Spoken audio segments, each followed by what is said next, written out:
മക്കളെ, അപ്പൊ നമ്മുടെ ഗ്രൂപ്പ് ഡി നോട്ടിഫിക്കേഷൻ എന്ന് വരും എന്നതിന്റെ ഔദ്യോഗികമായിട്ടുള്ള സ്ഥിരീകരണം ഇതാ നമുക്ക് വന്നിരിക്കുകയാണ്. അതായത് നമ്മുടെ 2026 ജനുവരി മാസം 21 മുതൽ നമുക്ക് ഗ്രൂപ്പ് ഡി പരീക്ഷയ്ക്ക് വേണ്ടിയിട്ട് അപ്ലൈ ചെയ്യാൻ സാധിക്കുമെന്ന് റെയിൽവേ പുറപ്പെടുവിച്ചിട്ടുള്ള ഷോർട്ട് നോട്ടീസിൽ കൃത്യമായിട്ട് എടുത്തു പറഞ്ഞിട്ടുണ്ട്. അതായത് നമുക്ക് നോട്ടിഫിക്കേഷൻ വരുന്നതിന് മുന്നോടിയായിട്ട് വരുന്ന ഒരു സംഭവമാണ് ഈ ഷോർട്ട് നോട്ടീസ്. അപ്പോൾ ഷോർട്ട് നോട്ടീസിൽ കൃത്യമായിട്ട് പറഞ്ഞിട്ടുണ്ട് എന്ന് മുതൽ എന്ന് വരെ നമുക്ക് അപ്ലൈ ചെയ്യാനായിട്ട് സാധിക്കുമെന്ന്. 20/2/2026 അതായത് ഫെബ്രുവരി 20 വരെയായിരിക്കും നമുക്ക് ഈ പറയുന്ന ഗ്രൂപ്പ് ഡി പരീക്ഷയ്ക്ക് വേണ്ടിയിട്ട് അപ്ലൈ ചെയ്യാനുള്ള അവസാന തീയതി എന്ന് പറഞ്ഞു കഴിഞ്ഞാൽ 18 മുതൽ 33 വയസ്സ് വരെ പ്രായമുള്ള ഏതൊരാൾക്കും ഈ ഒരു പരീക്ഷയ്ക്ക് വേണ്ടിയിട്ട് അപ്ലൈ ചെയ്യാൻ സാധിക്കുന്നതാണ്. വെറും HSLC ക്വാളിഫിക്കേഷൻ മാത്രമേ ഈ ഒരു പരീക്ഷ ആവശ്യപ്പെടുന്നുള്ളൂ. അതായത് ഏജ് റിലാക്സേഷൻ കാര്യങ്ങളൊക്കെ ഉണ്ടാകും. 33 വയസ്സാണെങ്കിൽ OBC-കാർക്ക് 3 വയസ്സ് റിലാക്സേഷൻ ഉണ്ടാവും. കൂടാതെ നമ്മുടെ SC/ST ആണെങ്കിൽ 5 വയസ്സ് റിലാക്സേഷൻ ഉണ്ടാവും. എക്സ് സർവീസ്മെന്റും ഏജ് റിലാക്സേഷനും കാര്യങ്ങളൊക്കെ ഉണ്ടായിരിക്കുന്നതാണ്. അപ്പോൾ അറിഞ്ഞിരിക്കാൻ നല്ലൊരു കിഡിലൻ അവസരമാണ് ഗ്രൂപ്പ് ഡി എന്ന് പറഞ്ഞു കഴിഞ്ഞാൽ. കാരണം നമ്മുടെ ക്വാളിഫിക്കേഷൻ അനുസരിച്ച് നമുക്ക് ഡിപ്പാർട്ട്മെന്റ് ടെസ്റ്റ് ചെയ്തിട്ട് ഹയർ റാങ്കിങ് പോസ്റ്റിലേക്ക് എത്തിച്ചേരാനുള്ള ഒരു അവസരം കൂടി ഗ്രൂപ്പ് ഡി പരീക്ഷ നമുക്ക് വേണ്ടിയിട്ട് വാഗ്ദാനം ചെയ്യുന്നുണ്ട്. പിന്നെ മറ്റൊരു കാര്യം എടുത്തു പറഞ്ഞിരിക്കുന്നതെന്ന് പറഞ്ഞാൽ നിങ്ങളുടെ ആധാറും അതുപോലെ തന്നെ SSLC സർട്ടിഫിക്കറ്റുമായിട്ട് ബന്ധപ്പെട്ടുള്ള ഡീറ്റെയിൽസ് എല്ലാം 100% മാച്ചിങ് ആയിരിക്കണമെന്ന് കൂടി റെയിൽവേ എടുത്ത് പറഞ്ഞിട്ടുണ്ട്. മറ്റൊന്നും കൊണ്ടുമല്ല, നമുക്ക് എന്തെങ്കിലും രീതിയിലുള്ള മിസ്മാച്ച് വന്നു കഴിഞ്ഞാൽ ആധാർ വെരിഫിക്കേഷൻ ഫെയിൽ ആവാനുള്ള സാധ്യതകളുണ്ട്. സോ ബെറ്റർ ഞാൻ പറയുകയാണെങ്കിൽ നിങ്ങളുടെ ആധാറിൽ SSLC സർട്ടിഫിക്കറ്റുമായിട്ട് ബന്ധപ്പെട്ട് എന്തെങ്കിലും മിസ്മാച്ച് ഉണ്ടെങ്കിൽ ആധാർ കറക്റ്റ് ചെയ്യാനായിട്ട് ശ്രദ്ധിക്കുക. SSLC സർട്ടിഫിക്കറ്റ് കറക്റ്റ് ചെയ്യാന്ന് പറഞ്ഞാൽ കുറച്ച് കോംപ്ലിക്കേറ്റഡ് ആയിട്ടുള്ള പ്രോസസ്സാണ്. സോ ബേസിക് ആയിട്ട് ഇപ്പോൾ എന്തെങ്കിലും രീതിയിലുള്ള സ്പെല്ലിംഗ് മിസ്റ്റേക്കുകളോ കാര്യങ്ങളൊക്കെ ആണെങ്കിൽ നിങ്ങൾ ആധാർ കറക്റ്റ് ചെയ്തെടുക്കുന്നതായിരിക്കും ഏറ്റവും ബെറ്റർ പരിപാടി.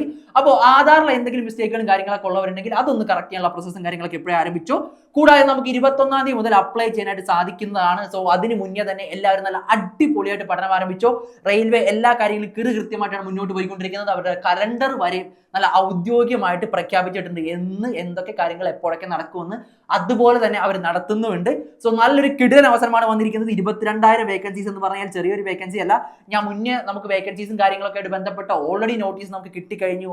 ഓരോ പോസ്റ്റിലും എന്തുമാത്രം വേക്കൻസീസ് ആണ് ഉള്ളതെന്ന്. അപ്പൊ മക്കളെ അറിഞ്ഞിരിക്കുക, ഈ 22,000 വേക്കൻസീസ് ഡെഫിനറ്റ്ലി ഇൻക്രീസ് ചെയ്യും. നമുക്കറിയാവുന്ന പോലെ 70,000-ഓളം വേക്കൻസീസ് ആണ് ആകെ മൊത്തം റിപ്പോർട്ട് ചെയ്തിട്ടുണ്ടായിരുന്നത്. ഇതിൽ നമുക്കൊരു 32,000 വേക്കൻസീസ് കഴിഞ്ഞ തവണ വിളിച്ചോളൂ, 22,000 വേക്കൻസീസ് ഇത്തവണ വിളിച്ചിട്ടുള്ളൂ. ഇത് അപ്രോക്സിമേറ്റ് വേക്കൻസി ആണെന്ന് എടുത്തു പറഞ്ഞിട്ടുണ്ട്. സോ ഡെഫിനറ്റ്ലി വേക്കൻസീസും ഇൻക്രീസ് ചെയ്യും. സോ നല്ല അടിപൊളി അവസരമാണ്, പാഴാക്കരുത്. ഗ്രൂപ്പ് ഡി എന്ന് പറയുന്ന ഒരു അവസരം മിസ്സാക്കി കഴിയുമ്പോൾ നമുക്ക് തന്നെയാണ് ഭാവിയിൽ ആ ഒരു വിഷമം ഉണ്ടാവാനായിട്ട് പോകുന്നത്. നല്ലൊരു കിഡിലൻ ബാച്ച് കൂടി സൂപ്പർ നോട്ട്സിന്റെ നമ്മുടെ ഗ്രൂപ്പ് ഡി RRB ആയിട്ട് ബന്ധപ്പെട്ട് കിഡിലൻ ബാച്ച് ലോഞ്ച് ചെയ്തിട്ടുണ്ട്. വേറെ ഒന്നുമില്ല, നല്ല അടിപൊളി ബാച്ച് എന്ന് പറയാനുള്ള കാര്യം, നിങ്ങൾക്ക് ആവശ്യമുള്ള കാര്യങ്ങൾ മാത്രമേ പഠിപ്പിക്കുകയുള്ളൂ. കൂടുതലായിട്ടും സ്ട്രാറ്റജി സെഷൻസും മോട്ടിവേഷൻ സെഷൻസും മോക്ക് ടെസ്റ്റുകളും കൃത്യമായിട്ടുള്ള സ്റ്റഡി പ്ലാൻ ഒക്കെ ഷെഡ്യൂൾ ചെയ്ത് നിങ്ങൾ വിജയിക്കാൻ വേണ്ടിയിട്ട് എന്തൊക്കെ കാര്യങ്ങൾ വേണോ അത് കൃത്യമായിട്ട് എടുത്തെടുത്ത് പ്രോപ്പറായിട്ട് പറഞ്ഞു തരും. ആ രീതി അങ്ങ് നിങ്ങൾ കൃത്യമായിട്ട് ഫോളോ ചെയ്താൽ മാത്രം മതി. അപ്പോൾ മക്കളെ ജോയിൻ ചെയ്യാൻ താല്പര്യമുള്ളവർ താഴെ കാണുന്ന ഗൂഗിൾ ഫോമിൽ ഫില്ല് ചെയ്യുക, അതല്ലെങ്കിൽ നമ്മുടെ നമ്പറിൽ ഒന്ന് കോൺടാക്ട് ചെയ്താൽ മതി. അപ്പോൾ മക്കളെ നല്ല അടിപൊളിയായിട്ട് പ്രിപ്പറേഷൻ മുന്നോട്ട് കൊണ്ടുപോകുക. നോട്ടിഫിക്കേഷൻ എന്തായാലും ഇതിന് മുന്നോടിയായിട്ട് വരുന്നതാണ്. 21 മുതൽ നമുക്ക് അപ്ലൈ ചെയ്യാനായിട്ട് സാധിക്കുമെന്ന് പറഞ്ഞിട്ടുണ്ട്. അപ്പോൾ നോട്ടിഫിക്കേഷനും നമുക്ക് വരുന്നതാണെന്ന് എന്നാണെന്ന് മനസ്സിലാക്കി കഴിഞ്ഞു.